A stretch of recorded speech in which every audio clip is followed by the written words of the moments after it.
এই সময়ে জনপ্রিয় সুরকার ও সঙ্গীত পরিচালকদের মধ্যে অন্যতম জাহিদ নীরব। 2015 সালে আয়নাবাজি সিনেমার গানে হারমোনিয়াম বাজিয়ে ব্যান্ড চিরকুটের সঙ্গে পথ চলা শুরু তার।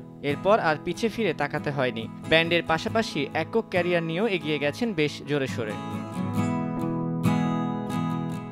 এবারের ঈদে মুক্তিপ্রাপ্ত তুমুল জনপ্রিয় সিনেমা পরাণের আবহ সঙ্গীত নীরবের হাতে গড়া। শুধু তাই নয়, সিনেমাটিতে ব্যবহৃত বিয়ের গান ও সাজিয়ে গুজিয়ে দের নতুন ভার্সনটিও নীরবের হাতে গড়া, যা প্রশংসা কুড়িয়েছে সব মহলে।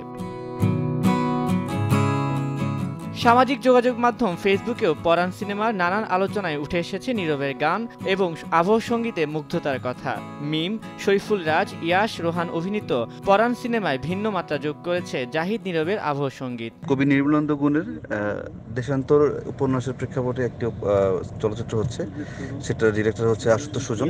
ওইটার আবহ সঙ্গীত আমি করছি, প্লাস দুটো গান আছে ওইখানে আমার সঙ্গীত পরিচালনায়। এটা একটা, আর একটা হচ্ছে শাপলা মিডিয়ার প্রযোজনায় আরফিন শুভর ওটার কাস্ট, আর রাফি ভাই হচ্ছে ডিরেক্টর। ওই নূর ছবিতে আমার আবহ সঙ্গীত প্লাস দুটা গান থাকতো। এই দুটো হচ্ছে সিলভার স্ক্রিন ফিল্ম।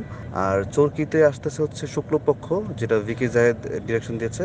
ওইখানে একটা গান আছে, ওই গানটা গিয়েছে হচ্ছে ইমরান এবং কণা, ওটা সঙ্গীত পরিচালনা সুর আমার। আর ওই গানটা লিখেছে হচ্ছে আলতাফ মাহমুদ। গত বছর পদ্মপুরাণ সিনেমার মাধ্যমে সিনেমা অঙ্গনে অভিষেক হয় নীরবের। আর দ্বিতীয় সিনেমার কাজ দিয়েই এমন আকাশচুম্বী সাফল্য সামনে আরও দূর নিয়ে যাবে বলে বিশ্বাস এই তরুণ সঙ্গীত পরিচালকের। তানভীর হাসান, সময় সংবাদ, ঢাকা।